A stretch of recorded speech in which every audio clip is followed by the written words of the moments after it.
طبق لي بقى عزيزي المشاهد وتيجي احكي لك قصة النهاردة، خصوصا لو انت بتدرس عشان هلقح عليك بالكلام كتير. بس قبل ما نبدأ اعمل لايك للفيديو واسمعوا للآخر اوعدك هبهرك. من الاول كده دي صفاء في تانية طب، بس اخرها في الطب تغير بامبرز في الصيدلية اللي على اول شارعنا، ملهاش في التعليم عموما، وده بسبب علاقاتها الفاشلة اللي بوظت نفسيتها. وكانت صفاء عندها امتحان وعمالة تهبد لغاية ما صدعتنا، لغاية ما المدرسة قالت لها خلي لك الورقة اكتبي على ظهرها روشتة تعتذر وتقوم تراضي قابلتها. لا، افتكرت كيكة عيد ميلاد عاطف صاحبها وطلعت تجري تزينها زي ما انت بتفتكر سندوتش شاورما بعد الامتحان كده. وده بقى عاطف مع بعض من ابتدائي، وكانت فاكرة انه بيحبها وخلاص هيعترف لها بحبه في عيد ميلاده ده. وفي طريقها وهي رايحة لعاطف بالكيكة لبست في واحد ما تخافش منه، ده عصام بطلنا مش حد غريب، وهو اول ما تشوفه كده تحسه تلم وتنح ومتكبر، بس هو كده فعلا مش هضحك عليك. بس جت سليمة وصفاء ردته بحتتين حلاوة ومشيت. وفي نفس اليوم كان صاحب عصام بيحتفلوا بيه علشان فاز ببطولة السباحة، وصفاء رايحة تقابل عاطف عشان عيد ميلاده، وهناك قال لها انه مرتبط بسوسو صاحبتها وكانوا مخبيين عليها عشان ما تزعلش. لا يا اسطى ربنا ما يجيب زعل، ده هي تاخدكوا انتوا الاتنين، هي بس صعب عليها الكيكة اللي عملتها وسقطت في الامتحان بسببها، راحت كلتها كلها وجات لها البست وقالت لها ولا يهمك بطلي نهيق، هنشوف لك واحد احلى ارتبطي بيه. ايه رايك في عصام؟ حليوه ومتفوق وعنده عضلات، ومن النهارده هتطرده وكل ده وهم سكرانين، والصديق وقت الضيق فعلا خدتها الحمام تظبط مكياجها، بس اكتشفوا وهم خارجين انهم في حمام رجالي، وكان عصام واصحابه كلهم واقفين بيتفرجوا عليهم، واكتشفت ان عصام كان معاهم في الحمام وسمع كل اللي قالوه، وعلشان هو فتان قال لاصحابه، وعلشان الطيور على اشكالها تقع فاصحابه فتانين زيه، فقالوا للجامعه كلها على اللي حصل، ومعجبين عصام البنات قفشوها في السكن وكانوا هينفخوها، وكانت كل المدرسه بتتكلم عليهم، فراحت له حمام السباحه وكانت فاكره بيغرق، جت تنقذه وقعت في الميه وكانت هتغرق. جبتك يا عم معين عين، لقيتك عايز اللي يعينك، اطلعي يا بنتي ربنا يسترها عليكي. وقالت له صفاء انها مش بتحبه وكانت شاربه امبارح وما تعرفش هي قالت ايه. اي نعم انت امور وعندك عضلات بس انا ما بحبكش. وفضلت ماشيه وراه لغايه ما لقيت نفسها مع في اوضه تغيير الملابس بتاعه الولاد، فضيحك بدات تكتر، وفضل خيالها يقول لها انه هيجيبها هنا علشان يوريها الفرخه اللي بتبيض بنبوني، فقال لها انجزي انا ما عنديش وقت اطلعي بره، من الاخر كده حل عن سميه، واداها ترنج وخرجوا يتمشوا سوا قدام الكليه كلها. كده كده احنا اتفضحنا ظلم. ورجعت صفاء فصلها وكانت درجاتها زفت، والمعلمه رمت عليها بالكلام وقالت لها نخف نحنحه شويه واحنا درجاتنا تتعدل. وفجاه دخل عصام الفصل وضحك لها كده وقعد معاهم، وعمل كده لان صاحبه قال انه مش هينفع يجي معاهم دار الايتام لانه دايما مكشر ومش بيعرف ينسجم مع الناس، ونصحه يحاول يتعلم ده، فراح لصفاء بنتنا تعلمه، بس البنت كانت مرعوبه منه وسابت له الكليه كلها وراحت لمحل والدتها. يسكت؟ لا، ريح وراها وقال لها انه عايز يبقوا صحاب لان علاقته الاجتماعيه زي الزفت. وفجاه دخل عليها عاطف قال ايه بيعتذر لها عن اللي هببه ليله امبارح، بس هي رفضت نحترم بقى اراء غيرنا. لا، جه عصام قال له بص انا جاي يا ابني انت حد عزمك؟ لا بس انا جاي علشان اقوي علاقتي الاجتماعيه بالناس. وهناك صاحبتها ادتها رجوع وقالت لها خدي روقي على نفسك ده انت معاكي احلى واحد في المدرسه، بس هي طبعا ما كانتش مهتمه غير بعاطف اللي بتكراش عليه، وراحت الكليه تاني يوم فما كانش حد سايبها في حالها وكله شايف انها حد عادي ما تلقش بعصام الجامد. وكانت صفصف كاتبه له رساله بتقول له انها عملت له كيكه كهديه شكري ليه يعني وكده على موقفه الجامد معاها امبارح، فابننا علشان فهمه في الحوارات دي على قده ساب الدفتر وقعد، بس الحمد لله واحد من الطلاب لقاه وقال قدام الناس كلها ان صفصف عامله لك كيكه الله يفتحك فضحتها، فبعت لها مكان تودي له الكيكه فيه، وهناك لقته مع واحده وكانت فاكره انها حبيبته وهتعلقها، بس طلعت سوسو بنت عمه اللي في كليه اداب وحاجه في منتهى الشخلعه، وفضلت تتصور معاه وقد ايه هي مبسوطه ان في واحده قدرت توقع ابن عمها التنح ده، وقدروا الاتنين يخلعوا من المكان ده ويروحوا. وكان عصام شايف ان كل الحركات اللي بتعملها صفاء عبيطه، واصحابه نصحوه يسيبها لو مش بيحبها ويوقف الاشاعات دي عنهم. وتاني يوم صحيت صفاء على اشاعه في الكليه عنها وهي انها قضت الليله امبارح مع عصام، فقررت صفاء تعمل خطه مع عصام علشان يقضوا على الاشاعات دي نهائي، لكن عصام ابن ابننا رفض وقال لها بدل ما انت دايره تحطي خطط للاشاعات روحي حطي خطط لدرجاتك اللي زي الزفت في الدراسه. وراحوا سوا لاوضه التشريح، وهناك قال لها المدرس انها لو ما عدتش في اختبار التشريح مش هيخليها تحضر له محاضره تاني. وقالت لعصام انها مش فاهمه وبتبقى مذاكره بس بتتوتر قدام اصحابها. ولما رجعت فصلها عرفت ان مجموعتها للتشريح هي عصام اللي داير يقول انهم مرتبطين وعاطف الاكس بتاعها، وتقريبا ما فيش حد اسوأ من كده. وكمان اما سالتها المدرسه ما عرفتش تجاوب فاتكسفت جدا وقعدت لوحدها. فراح لها عصام وقال لها ايه يا صفصف ما كانش سؤال يعني لا يخليكي كده، يلا نخرج سوا بره الجامعه. وافقت بس كل واحد فيهم يروح لوحده، قال يعني كده بتقلل الفتن. ولما خرجوا قال لها ان موافق يوقع على خطتها، واللي كانت بتقول انهم يبذلوا مجهود كبير علشان يشيلوا الاشاعات دي وانهم يفضلوا بعض عن بعض قصاد الناس، ولو حد فيهم حب يشوف التاني يبقى في اي مكان بعيد عن الجامعه. وتاني يوم طلبت منه يقول للمدرسه قدام الطلاب كلهم ان هما الاتنين مش من نفس مستوى الذكاء ومش هينفع يستمروا في مجموعه واحده. والواد وافق علشان تنزل من على دماغه، وبدل ما الاشاعات عنهم تقل زادت. والطلاب قالوا انهم بيعملوا كده علشان عايزين قصه حبهم تكون في السر. فقام شارلها الكنبه اللي كان نفسها فيها عشان تنسى اللي حصل، وبعدها راح قال لها على الاماكن اللي هيتقابلوا فيها بعد كده. جماعه انتوا لو عليكم طهر كان زمان كنت عملته عادي والله. المهم لما جاب لها ملف في كل الشباب الجامدين في الكليه تختار منهم واحد وتحل عن دماغه بخططها دي. فقالت له انت ايه يا عصام اللي جايب اسمك وسط الشباب الجامدين؟ قال لها ما انا مش لاقي اجمد مني بصراحه، فاختارت واحد من ملفه بيكون حماده. وده شاب اتعرفت عليه بعد ما ساعدها في انها تدخل الكنبه لغرفه المعجنات بتاعتها. مع السلامه انت بقى يا عصومي، المره الجايه اختار بقى. فاتضايق ومشي قال له تكونش بتغير. وبدا عصام الرجوله يدور لها على طريق تقدر بيه تشقط الكراش الجديد. ورجعت لفصلها واول حاجه هتعملها طبقا لخطه عصام الشطور ان هي تحاول تصاحب الكراش، وبعدها تبص له بصه حب. انت كده بتبصي بصه انتقام صرعتي ولا الله يسامحك. فراحت تعيط لعصام وتقول له انها فشلت. قال لها عادي يا بيبي، ما انا عارف انك مش فالحه في حاجه خالص، بس ولا يهمك هنتدرب على الحب من اول نظره. وشكله هو اللي هيقع في حبها. وبدايه القصيده كفر لسه بيعلمها جه متخيل انه بيكافئها، فقال لنفسه لا فوق بتعمل ايه وسابها ومشي. بس اما رجع لقى زميله قايل له يا عصام انت شكلك غيران عليها ومن رايي تخلع بره الموضوع، لكن ازاي حاشر نفسك في كل حاجه؟ ده كمان راح لها عشان يختاروا اللبس اللي هتلبسه هي مع الكراش. وطبعا الكراش اول ما شافها بشكلها الغريب ده اتخض منها وقال لها الله يسهل لك يا بنتي امشي من هنا. بس عظيم بيمين ابدا ما انا ماشيه ولعبوا سوا وقدرت تصاحبه، بس ادها واحده احنا اخوات جابتها الارض. فرجعت لعصام وقالت له انها فشلت تخليه يعجب بيها. فقال لها ده العادي بتاعك يا صفصف، بس هي مش ساكته. وطبعا زي ما اتعودنا صفصف كل ما تحب حد تعمل له كيكه، فعصام ابدا والله المره دي لا ساعدك، بس شكله كده لا قدر الله غيران عليها. وبعدها تعبت صفاء وابننا الرجوله وصلها لغايه البيت وعرف انها بتحب حليب الصويا. ولما رجعت قالت لصاحبتها انها مش حاسه انها بتحب حماده، فقالت لها ولا يهمك بلاها ناهد وخدي سوسو. وطبعا الكلام على عسومي. ولما راحت له تاني يوم قال لها انه هيروح جامعه تانيه وفي بلد تانيه، وبدل ما تتلحلح كده وتمسك في الولا قالت له يا ابني روح ربنا معاك تروح وتيجي بالدكتوراه. ورغم تنحتها معاه الا انه فضل طول الوقت يعمل لها المشروب اللي بتحبه. وبعدها كلمه الدكتور علشان يحضر نفسه للسفر، بس هو كان شكله عايز يرجع في رايه عشانها لكنه ملحقش يفكر. لقي صفاء داخله عليه زي القطر بتزعقله علشان ضحك عليها اخد كيكه حماده منها، وكمان كان بينصحها تعمل الحاجات اللي حماده بيحبها وطلعت كلها الواد بيكرهها. فقالت له انها بتتمنى يمشي من الكليه النهارده قبل بكره. تصدق انا راجل وسخ. واما سابته ومشيت فضل يفكر فيها كتير وافتكر كلام صاحبه لما قال له انه ممكن يكون بيحبها بس ما يعرفش. هو الواد كان هيتشل من الصدمه، فرجع لصاحبه وقال له انه عايز اي طريقه يوقف بيها شويه المشاعر السخيفه دي. قال له انت بتحب يا عاصمي ولا ايه؟ فقال له انه مش فاضي للحب والكلام الفاضي ده وعايز المهزله دي تقف. لكن صاحبه ما قدرش يعمل حاجه، فقال له روح يا ابني وتجاهلها واعمل نفسك مش واخد بالك منها. وعصام ما كدبش خبر وبدا يعمل كده. وفي الوقت ده كانت صفاء وصاحبتها واقفين في المدرج ودخلت عليهم واحده احلى من حياتي. ودخل بعدها عصام ابننا وعدى جنب صفاء اكنها هوا وراح قعد جنب القمر الجديده،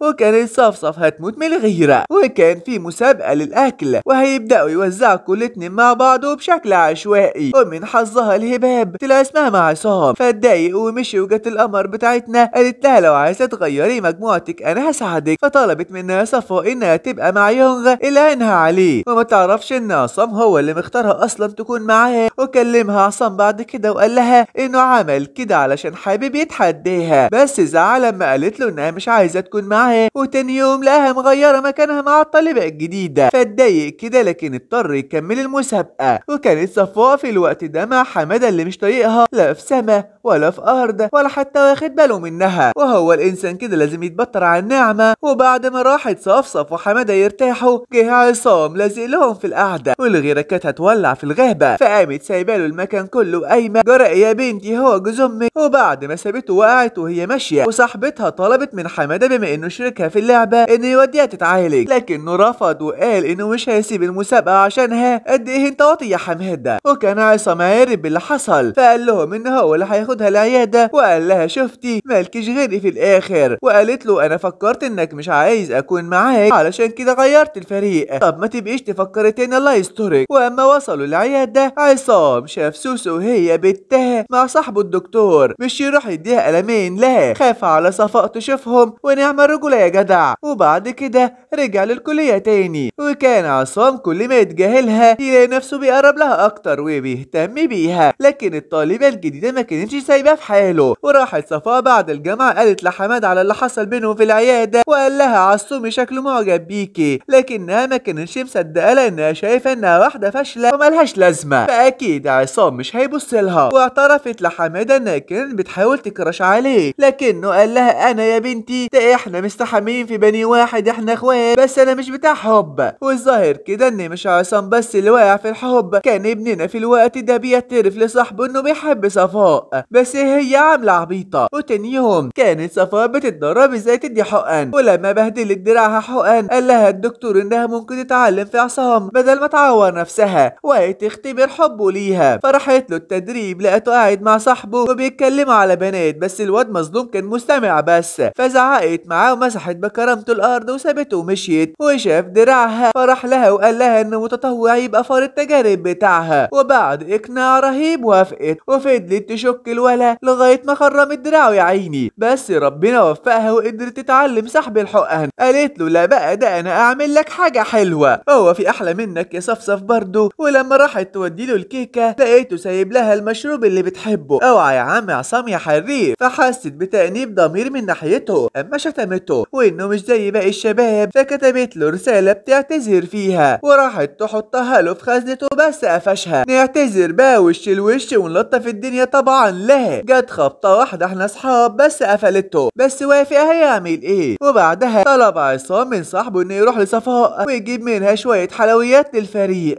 علشان نفسهم تتفتح على المسابقه كده، بس ما يعرفهاش ان هو اللي بعته ليها. ولما راح لها سالته على عصام، فقال لها انه مشغول في المسابقه والدراسه، وفي الوقت ده كان عصام ابننا في التدريب ودراع وارم من الحقن اللي كانت بتتعلمها فيه. وغير كده كان عمال يتخيلها وهي جايه تقول انها بتحبه ومش عايزاه يبقوا اصحابه وخلاص. لا لا ده انا لازم اغريها، عضلاته مقويه قلبه قوي. ولما رجعت للمتجر بتاعها جات لها الطالبه الجديده وطلبت منها يروحوا السوق سوا. وكانت الطالبه الجديده بتحاول تقرب من صفصف علشان تعرف هي بتحب عصام ولا لا، وكمان خدت الكيكه اللي كانت عاملاها له هديه لعيد ميلاده. ده انتي غتت. وبعدها عزمها عصام على انها تيجي تشوف مسابقه السباحه بتاعته هو وفريقه. ولما راحت تاني يوم لقت الطالبه الجديده هناك، كانت غيرانه ان عصام مهتم بصفصف وهي لا، لكن بسبب الجرح اللي في ايده من الحقن ما قدرش يكسب في المسابقه. وعرفت صفاء انها سبب في خسارته، فزعقت لها الحلوه التانيه، لكن عصام ابن النرجوله ما سكت لهاش وقال لها ان دي حاجه بينه وبين صفصوف ما تتدخليش فيها، انا لو مكانك يا عسل ما اشوفكش في المسلسل تاني من دلوقتي. فراحت بعدها ادته الهديه بتاعت عيد ميلاده. وبكده نكون صفيه لبن حليب يا قشطه. ورجعت صفاء لبيتها وقررت تقضي اجازتها في الدراسه عشان الامتحانات. وفجاه دخل عليها عاطف وقال لها انه هيساعدها في المذاكره. ايوه عليك، فكرتها بالذي مضى. فراح لها في الوقت ده عصام وقال لها انه بيفهمها غلط وطريقه شرحه مش هتمشي مع دماغ صفاء، علشان كده ما بتفهمش رياضه وتقريبا ما بتفهمش عموما، وهو اللي هيساعدها في المذاكره فعاطف قال له انه مش هيقدر يفهمها. انت عبيط يا ابني، ما اقدرش ايه ده، انا علم بلد واتفق معاه انه يذاكر لها، ولو ما خلاهاش تجيب الدرجه النهائيه في الامتحان هيديله منحه السنه الدراسيه كلها. وفجاه دخل عليهم الحبيبه بتوعنا، ولان ابننا عاطف صريح فقال لحبيبته على الرهان ونعم التصالح النفسي. وبعدها بدا عصام يعلمها بس بطريقه مختلفه، وهو انه يقول لها كل شويه ان صاحبه رجله وجعاه وايده وجعاه واقفه وجعه، واخر ما زهقت قالت له جرى ايه، هو مفيش غير صاحبك ده اللي بيتعب، خد المستشفى انت ما صدعنيش، قلتلكوا اخرها الصيدليه اللي على اول شارعنا. وتاني يوم كان في نشاط في الحي بتاعهم، ولما راح عصام قال له عاطف انت جاي ليه، ما تبقاش حشري، ده لاهل الحي. فقال له انا اهل صفصفتي. 1-0 لعصام. وقضوا اليوم سوا، وبعدها اخدها ورجعوا للكليه تاني. فقابلهم صاحب عصام وقال لها ايه رايك في عصوم، ينفع يتحب؟ قالت له يجي منه، بس انا ما بفكرش غير في مستقبلي، احنا هنهزر، انت بتعرفي تفكري اصلا. فطلع يجري على صاحبه الدكتور وحكى له اللي صفاء قالته. جت طلع سوسو من تحت المختبر، قال له انت ايه اللي طلعك من هنا؟ قالت له مش موضوعنا، ونصحته انه يروح يعترف لها بحبه. فراح لصفاء اللي كانت في الوقت ده بتتدرب ازاي تولد بصله. والله زي ما بقول لك كده، اللي دخلك الطب ظلمك. فاخدها بره يقول لها انه بيحبها، لكن تقريبا كانت قافشه الحوار، فعملت تعبانه وطلعت تجري. وتاني يوم كان عندها امتحان، ومن توترها كالعاده ما حلتش، فطلعت متضايقه لقت عصام في وشها وحاول يوريها رسمه قلب اهو بيلمح لها انه بيحبها، بس شافته بالمقلوب. قالت له ايه ده يا عصام، جاي توريني اللامؤاخذه؟ وسابته ومشي. والله انا تعبت لك يا عصام، لسرعه البديهه عندها بالسالب. وبعدها راح لها المكتبه، وهناك عرف انها هتغير القسم بتاعها. قال يعني هتفلح في قسم تاني، فنصحها ما تغيروش وما تستسلمش، وراح عامل لها كيكه علشان نفسيتها تبقى كويسه. انا مش فاهم ايه حوار الكيكه معاكوا اليومين دول، لكن قالت له انها مش فاضيه علشان متعالج صاحبه، وصاحبه اصلا بيتمنى انها تسيب رجله تتكسر ولا تعالجهاش. فزعلت ورجعت لعصام تاكل مع الكيكه، وفضلت تعيط له وتقول له قد ايه هي فاشله، وحوار الطب ده مش جاي معاها سكه. ما تزعليش كلنا عارفين، بس عمرنا ما هنروح نقول. وقال لها خلاص بطلي عياط صدعتيني، وقرر يساعدها في انها تنجح في دراستها علشان لو نجحت هتقدر تفكر فيه وتحبه. وتاني يوم صحيت صفاء منهم، وعرفت من صاحبتها انها جت بالليل سكرانه، وكل السكن كان سامع صوتها وهي بتحضن في الامن بتاعتهم ومش راضيه تسيبه. ولما نزلت سالتها، فقالت لها انها جابتها من فصلها بعد ما كانت ماسكه الولع عصام والا تتحرش به، وعرفت انها كانت سكرانه، وده كله بسبب الكيكه اللي عملها عصام. بدل ما يحط عصير تفاح اتلخبط وحط لا سمح الله حاجه حرام. بس كانت مستغربه انه ما قابلها كان بيتعامل معها عادي ولا كان حاجه حصلت، فاصرت انها تجيب له قميص تاني غير اللي هي قطعته له لما كانت عايزه تتحمرش بالولع. فقال لها انه هيوافق بس بشرط انها تدخل مسابقه الطبخ علشان تنجح في حاجه هي فالحه فيها. فراحوا المول وجاب لها اجهزه للمطبخ جديده، يا بختكم الاجهزه عندكم بالساهل. بعد كده رجعت قالت له انها عايزه تسحب من المسابقه، وكمان مش عايزه يبقى المعلم بتاعها. وكلامها كان كلام سكرانين يعني ما اتاخدش بيه، بس قال لها انه ما كانش سكران وهيعملوا اللي اتفقوا عليه وتبطل تبقى جبانه شويه. وبدا يجيب لها متطوعين يدوقوا الحلويات اللي بتعملها علشان تعرف عيوبها في الطبخ وتصلحها، وقدرت تبقى اشطر في الطبخ. فحبت تتاسف له على اللي عملته فيه وهي سكرانه. قال لها لا تتاسفي ايه، ده انا كعصام اتبسطت. وراحوا المسابقه تاني يوم سوا، وكانت المفاجاه انه المساعد بتاعها في المطبخ. على الرغم من انهم خسروا المسابقه، بس صفاء اتغيرت وقدرت تتخلص من توترها وخوفها الدايم من الفشل. ولما حكت لصاحبتها على اللي حصل قالت لها بس يبقى انت بتحبيه. وفضلت صفاء تفكر في كلام صاحبتها. وتاني يوم شافت عصام وهي رايحه تسجل المشروع الجديد، واول ما شافته طلعت تجري. امال لو بتحبيه كنت هتعملي ايه؟ وراحت هي وصاحبتها للمكتبه، وهناك خدت صاحبتها تليفونها من وراها وبعتت رساله لعصام وقالت له انها عايزاه يساعدها في الرسومات على اساس انها صفاء اللي بتكلمه. والولا ما صدق وراح لها جري، بس صفاء استغربت هو ازاي وراها في كل حته كده وعرف مكانها منين. ورجعوا سوا المكتبه تاني، وصاحبتها عملت نفسها قايمه تجيب قهوه علشان تسيبهم سوا. ونعم الصحاب يا بنتي والله. هو كعصام كان مبسوط، بس صفصف كانت بتحاول ما تقعش في حبه. يا بنتي انتي واقعه من بدري والله. وبعدين راحوا يتغدوا سوا، وكانت صاحبتها القروبه عملت لقاح بالكلام على عصام انه لو بيحب في السر اكيد اللي بيحبها بتحبه هو كمان. كمان، والكلام عليكي يا جهرة. جت صفا قايله لها لو مسكتيش هروح افتن لامك انك ماشيه مع الولا مدحت صاحب عصام. وبعد ما سابتها جت لها الطالبه الجديده وقالت لها انها عايزه تبقى عضوه في نادي المخبوزات بتاعها، وبنتنا من طيبتها وافقت. وكمان قالت لها انها بتحب عصام بس يبقى سر ايه بقى الله يسترك ما لقيتش غيري وتقولي له. وكل ده خطه منها علشان تحرق دمها وتخليها تبعد عن عصام. وجابت رقم عصام وقالت له ان صفاء هي اللي ادته شغل العقارب ده انا عارفه. وجي يوم المشروع بتاعها وتعبت صاحبتها وما قدرتش تحضر، فكان لازم صفاء هي اللي تقدمه. ودي كارثه لانها بتتوتر وخافت تبوظ الدنيا. لكن ازاي وهي معاها اشطر طالب في الجامعه كلها؟ بعت لها رساله وقال لها ما تتوتريش، وكان بيدعمها طول المشروع وقدرت تعرضه لوحدها وشكرته بعدها. بس قال لها انه مش من الاحترام انها تدي رقمه لحد وعرفها اللي حصل، فقالت له انها ما تديهاش رقمه، وحتى لو ده حصل فهي بنت كويسه، ولو كانت ولد كنت هتحبها. فاتضايق من كلامها لانها عارفه انه بيحبها وبرضه بتبعده عنها، فسابها ومشي. فراحت الحربايه في الوقت ده تعيط لصفاء بعد ما ابننا عمل لها بلوك. ولما سالتها هي بتحب عصام هي كمان قالت لها لا، كان هو سمعها فتعصب اكتر ومشي. ولما رجعت البيت لقته مش بيرد على رسايلها، فشكت انه يكون سمعها. في الوقت ده كان عصام في التدريب مع اصحابه، وهناك واحد صاحبه قال له لو عايز تكسب حب بنت لازم يهتم بيها ويقول لها ان كل حاجه بيعملها عشانها. وده خلاه تاني يوم يروح لها المكتبه ومع المشروب اللي بتحبه، وقال لها انه عمله خصوصي علشانها، وكان بيتعامل معاها بلطف خلى البت تنحت. لا ده انت عبيط بقى. وفضل جنبها لغايه ما نامت وهي بتقرا، وقامت تغسل وشها. ولما رجعت لقيت الحربايه قاعده معاه، فجت لفه تاني وراجعه، وهو كل ده قاعد مستنيها ومش معبر اللي جنبه خالص. وفي يوم رجعت للفصل وعرفت نتيجه المشاريع بتاعتهم ظهرت، وكانت خايفه احسن تكون بوظت المشروع. اما صاحبتها كانت تعبانه، لكن النتيجه كانت انهم فازوا وكانوا في المركز الاول. لكن فرحتها ما كملتش لان السبب في انها تنجح هي بتعامله وحش ومش معبرها. ولقيته في وشها وقال لها انه فضل طول اليوم مستنيها في المكتبه وما رجعتش، وكان شكله متضايق منها. فقالت له انها لما شافته هو والطالبه الجديده ما رضتش تقطع عليهم قعدتهم وان شكلهم حلو سوا. فقال لها لا انت بس اللي نظرك ضعيف وما بتشوفيش. توهت في الكلام وعزمته على الحفله اللي عاملينها علشان نجح مشروعهم. فقال لها انه مش هيجي بس عمل حجه صاحبه وراح قايل يعني مش هيقدر يروح لوحده. ولما كانت الحربايه بتحاول تقرب منه في الحفله كان بيتجاهلها ومهتم بصفصف، ولاحظ ان رجليها بتوجعها من الكعب لان اول مره تلبسه. وحصل فجاه زلزال في المكان فاخدها يخرجها من المكان، وكان بيتمنى تعتذر له لانه هيقبل اعتذارها، لكن البعيده ما بتفهمش. وبعد ما خرجوا اتصالحوا وطلب منها عصام انهم ما يتخانقوش تاني بسبب حاجات تافهه، وبما انهم اصحاب زي ما هي بتقول تبطل الكلام اللي بتقوله له دايما عن علاقته بالطالبه الجديده. ولسه بنقول يا هادي يتخانقوا سوا علشان هي مصممه تسيب التخصص بتاعها وتروح تخصص تاني، وقام سايبها وماشي. ورجعت فصلها تاني يوم تفتكر ذكرياتها مع قسمها، ولما شافت ان الكل زعلان انها ماشيه قررت ما تغيروش وتفضل فيه ما فيش اي ثبات على المبدأ. وتاني يوم قالت لها صاحبتها تيجي معاها الملاهي علشان هناك عاملين معرض كبير بيبيعوا فيه اي حاجه ويتسلوا بالمره. فراحت وهناك لقيت صاحب عصام، ولما سالته عليه قال لها مش فاضي ومش هيجي، لكن ابننا ما بيفوتش فرصه يشوف فيها صفصف وتصالحوا سوا وجاب لها سلحفاه هديه. لكن فجاه دخل عليهم عاطف وكانت عامله له كيكه، فجه عصام من غيرته مبوظ الكيكه وقال ايه غصب عنه. قالت له طب غور بقى شوف شغلك ويمشي من هنا. يجي لهم دي تنفس لو قعدوا دقيقه من غير خناق. جه مبوظ لها الكيكه خالص وبيعها. لما عرفت قال لها انه باعها بالغلط، بس قررت ما تتعصبش عليه علشان زهقت من الخناق كل شويه. وقالت له ان الكيكه كانت بتاعت عيد ميلاد حبيبه عاطف، يعني مش عاملاها له علشان ده يبقى فيه مثلا، فحب يعتذر بشكل حلو. فاخدها يتفسحوا شويه في بيت الرعب والله زي ما بقول لكم كده. بس لما راحوا ولقوا الخوف من على الباب بره قال لها عصام هو ضروري بيت الرعب؟ قالت له لا ضروري اروح بيتنا دلوقتي. في الوقت ده كان الدكتور بينفصل عن سوسو لانه شايف انه معطلها عن مستقبلها. ورجعت صفاء للسكن مع عصام وهتموت وتقول له بتحبه بس الكاريزما بقى. وبعد ما رجعت عرفت انها اخيرا نجحت في الامتحانات وهتقضي راس السنه مع اهلها، وراحت علشان تودع عصام وعرفت منه انه ما بيحتفلش براس السنه لانه ما عندوش حد اصلا يحتفل معاه. ايه مش حاسه ان الكلام عليكي ولا ايه؟ ولما رجعت البيت سالتها والدتها عن عصام، فقالت لها انه هيفضل في السكن ومش هيروح بيته لانه ما عندوش حد اصلا. فقالت لها طب ينفع القمر ده يكون لوحده؟ لازم يجي يقضي راس السنه معانا. فعزمته والواد ما صدق، ولما راح والدتها لبسته لبس العيد شبههم وعملوا الاكل سوا وفضلوا يلعبوا سوا تحت التلج ويا ريت كل الاعياد كده، وادت له عيديه. فقال لها ان عمره ما حد اداله عيديه قبل كده، وفضولها زاد انها تعرف عيلته اكتر. وتاني يوم خرج بدري واشترى لهم هدايا للعيد كتير قوي. اما هي فجاب لها كتب. تصدق انا وسخه ان عزبتك عندنا في البيت؟ وبعدها قال لها انه هيرجع للسكن تاني. ولما طلعت توصله قالت له انها عايزه يكون حبيبها. يا شيخه كفاره. ولما لقيت نفسها في موقف وحش وعصوم يمتنح من الصدمه صورت وقالت له ده يوم واحد بس، يوم حفله المدرسه القديمه بتاعتها، علشان الحفله كلها تكون كابل وهي مش عايزه تروح سنجل كده. يوم واحد يوم واحد انا جايه يا بنتي. بس صاحبتها ما كانتش موافقه على اللي هي عملته، لان كده ولا كده هي تعترف له بحبها. وجي يوم الحفله وكانت البنات كلها معجبه بعصام اللي كان مستغل الفرصه وعمال يحب في البيت ويقول لاصحابه انهم حبوا بعض من اول نظره. وهم مروحين نسيوا مفاتيح اوضهم. مش نروح ناخد اوضه في فندق، لا نروح نبات في البلاي ستيشن. قال يعني هي كده هتختبر احترامه ليها اذا كان بيحبها ولا لا. بس عصام ابننا متربي وخلاها تذاكر عشان الامتحان. وتاني يوم وصلها للبيت وسالته لو ينفع تشوفه في الاجازه بحجه لو وقف قدامها سؤال. فقال لها وحتى لو ما وقفش كلميني برضه. ولما حكت لصاحبتها على اللي حصل قالت لها اخص عليه، عيل غشيم يضيع ليله في المذاكره، ابليس بيعيط في الزاويه. وتاني يوم كلمتها سوسو قالت لها تلحقها. ولما نزلت لقيت دماغها محشوره في الحديده لانها كانت عايزه تشوف حبيبها الدكتور، لكن كالعاده هو مصمم ومش عايز يرجع لها. وجت بعدها والدتها اخدتها ومشيت، واستغلت صفاء الفرصه وقالت لعصام ان الاجازه ممله وهي قاعده في البيت، بس ما تكمليش تلقيح انا فاضي وهنقضي الاجازه سوا والعب معاكي يا صفصف. وتاني يوم راحوا متحف المائيات سوا، ولسه هتسبل الولا لقيت صاحبهم الغتت طلع لهم زي القدر مستعجل ومش راضي يسيب عصام في حاله. فاتضايقت منه، لكن عصام سابه ورجع لها وقال لها انه ما طلبش منه يخرج معاهم. هو قابله عند الباب ولزق فيه وقدروا يخلصوا منه علشان يبقوا سوا. وصفصف طبعا هتموت من الفرحه. وخلصت الاجازه ورجعوا الكليه، وهناك عرفت صفاء ان في مناظره لكل اقسام الكليه كنوع من انواع استقبال الفصل الدراسي الجديد، وطلبوا من كل قسم يرشحوا طالب يمثل القسم كله. وطبعا ابننا عصام كان قسمه كله بيتحايل عليه يبقى هو طالب قسم الرياضه لانه شاطر واحلى واحد فيهم، بس ما كانش موافق. في نفس الوقت كان اصحاب صفاء بيتحايلوا عليها تكون هي الطالبه المترشحه لقسم العظام بتاعهم. فقالت لهم انتوا عبط، دي مناظره وهتبقى متعلقه بسمعه القسم، انتوا كده سمعتكم هتروح في داهيه من قبل ما ادخلها. وقدرت الخلبوسه صاحبتها تقنعها بان الحلو بتاعها اكيد هيشارك فيها، بقى ينفع بقى تسيبه وسط البنات كده. ووافقت. واول ما راحت لعصام تقول له قال لها انا اصلا مسجل من السنه اللي فاتت، وعرفته انها تنزل تدريب في المستشفى تبع كليتها. فراح لها تاني يوصلها، بس ما يعرفش ان عاطف هيكون معاها في التدريب. وما كانوش مبسوطين لان ما حدش من الدكاتره مهتم يعلمهم حاجه. وهما خارجين من المستشفى لقيت عصام مستنيها، فطلعوا سوا وشافتهم في الوقت ده الحربايه وعرفوا ان هي اللي مسؤوله عن مسابقه المناظره. وراحت صفاء معاها وقالت لها بصي بقى من الاخر انا بحب عصام من زمان ومش هحله. قالت لها الحربايه خلاص احنا نطرده احنا الاتنين ونشوف هيختار مين، واكيد هيختارني. فقالت لها فل عليكي هنشوف. ورجعت تاني يوم للتدريب في المستشفى، وهناك شافت صاحبها الدكتور وقال لها انه هياخدها معاهم العمليه وتتعلم. لكن العمليه اللي دخلتها كان مدتها 10 دقايق. وبعد ما خلصت ايه ده انت مهتم بيا ولا ايه؟ ولما رجعت للسكن عرفت ان الحربايه غيرت اسمها في جدول المناظره وخلتها من المعارضين لعصام بدل ما كانت معاه، لانها عارفه ان باللي بتعمله فريق عصام اللي هيكسب لان الطلاب بتحبه. ايه يا بنت كل الغل ده داخله بيه جمعيه. ولما عرف عصام باللي حصل راح لصفاء وقال لها انه مستعد ينسحب من المناظره لو ده هيريحها. ولما رفضت قال لها حلو هساعدك بقى تحضري مناقشه عكس بتاعتي، يا ريت كل الاخصام زيك يا عصام. وجي يوم المناظره وكانت عباره عن 3 جولات، وقدرت صفصف تعلم عليهم كلهم فيها في اول جوله. وفي الجوله التانيه كانت اسئله حره، وهنا سالوا واحد من فريق صفاء اذا كان وقع في الحب قبل كده ولا لا، وزي ما تقول كده عصام كان مستني السؤال قايم قال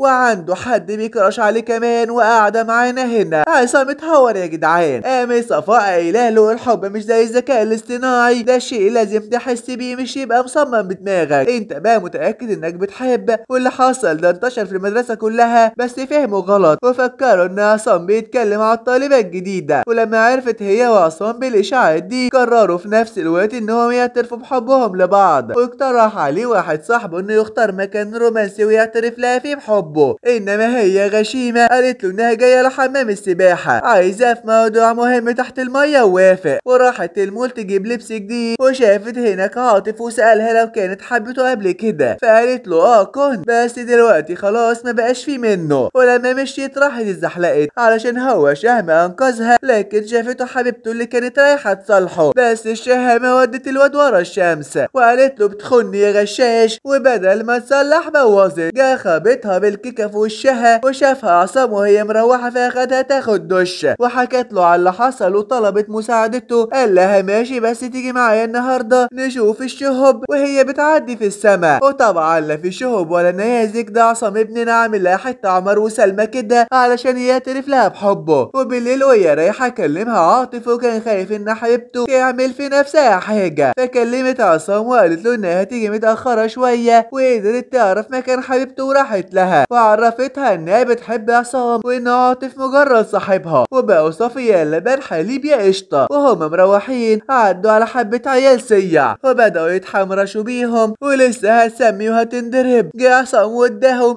علقه موت في مشهد هندي ولا اروع، وزعق لها انها راحت مكان زي ده لوحدها، فاعترفت له بحبها. قال لها انت كده كده بوظتي المفاجاه، فانا عندي مسابقه سباحه بكره، لو فزت هقول لك ردي، وده عقابا للي هي عملته. وتاني يوم راحت المسابقه، وفاز عصام وكان جايب ورد لصفصف. ولما دخلت تقابله لقيته واقف مع الحربايه، ففهمتهم غلط، وعلشان هي عارفه ان صفاصه معاهم قعدت تقول كله عارف اننا بنحب بعض، بس مش هقدر علشان ما اخسرش صفاء. اقسم بالله حربايه كبيره، بس على مين؟ دخلت صفاء بنتنا وقالت لها وسعي لي كده يا عسل، اما بارك لراجل اللي فاز. واعترف لها عصام بحبه قصادها شامم ريحه شياط جنبكو. وبعدها رجعوا الاتنين للسكن، وما كانتش مصدقه نفسها. ولما سابته شافت الطالبه الجديده بتعيط، فصالحتها وقالت لها انها شاطره وجميله ومليون حد يحبها ونعم الاخلاق يا بنتي. وفي نفس الوقت عرف عصام ان صاحبه ارتبط بصاحبه صفاء. قال له ده احنا نسايب بقى، وقال انه عزمها على الغدا بكره وصاحبتها معاها، فجدعانه منه هياخدها معاه. ولما وصلوا هناك كانت الخروجه تعتبر كصاحبه وصاحبتها. ما تتلحلح يا ابني واعمل حاجه. فخدتها صاحبتها للحمام وقالت لها اتلحلحي كده وما تبقيش زيك زي الكرسي اللي انت قاعده عليه. وفضلوا يلعبوا كتير ويغنوا سوا، وكان عصام عامل زي اخوها. ورجعوا للكليه تاني، وهناك طلب منها انها تخرج معاه في ديت لوحدهم، وده يعتبر اول ديت ليهم سوا. فجرت على صاحبتها تسالها هي المفروض تعمل ايه في اول ديت ليها، وقررت تدخل معاه سينما وفيلم رعب علشان اما تخاف تحضنه زي الافلام. لا ما تستغربش، دي صفاء نامت في فيلم الرعب عادي. وبعدها راحوا يتمشوا في المول، واخدها لاول مكان شافها فيه قدام المرايه مع صاحبه. وبعدها اخد عصام صفصف وحب يعترف لها بحبه بس بشكل احسن من الاول. فاستغل الدكتور الموقف وقال انا احب معاهم انا كمان اخيرا يا اخي. وسوسو تتحب وهي ساكته، لا كانت مصوره اللي حصل، وراحت فرجت صحابهم كلهم وقال لهم صاحب عصام ان صفصف عيد ميلادها كمان يومين، وعصام عايزهم يساعدوه. مفاجآت كتير يا عم روميو. وراح اتفق مع صاحبه على الخطه اللي هيعملوها، وهي ان صاحبتها تروح تقول لها انها لازم تحضر معاهم حفله الوداع بتاعت السنه الدراسيه. في الوقت ده كان الباقي بيحضر للمفاجاه. وصلت صفصوفه وصاحبتها للمكان، ولقت عصام في وشها وهو لابس زي العريس عندهم، ولبسها هي كمان كده، والباقيين كانوا لابسين كانهم قرايب العريس والعروسه. وطلب منها الجواز بس ما ردتش عليه. وبداوا يلعبوا لعبه المهمات، وبدا كل واحد فيهم يعمل مهمه معينه، وعاشوا دور انهم في العصور القديمه وحاجه في منتهى الطفوله. لكن حماده ما يعتمدش عليه في حاجه خالص، وبوظ اللعبه ونام في العربيه مكان صفاء. وخدوا صحابه لاوضه عصام على انه صفاء، وفضل يقول له كلام حلو. ولما اكتشف انه حماده قال له الله يحرقك بوظت اللحظه، وطلع دور عليها ورجعوا اوضتهم. ولما صحيت تاني يوم اتقدم لها وطلب منها الجواز، ووافقت البيت، لكن فجأة تعبت واخدها على المستشفى تعمل عملية، وبعد ما خفت بفترة عاشوا حياتهم سوا، وتحول عقد إزالة الإشعاع لعقد تربية الحب بينهم، وعاشوا في تبات ونبات أحسن أيام وأسعد أوقات. وانتهت القصة، وأتمنى تكون عجبتكم، وانتظروني. مع السلامة.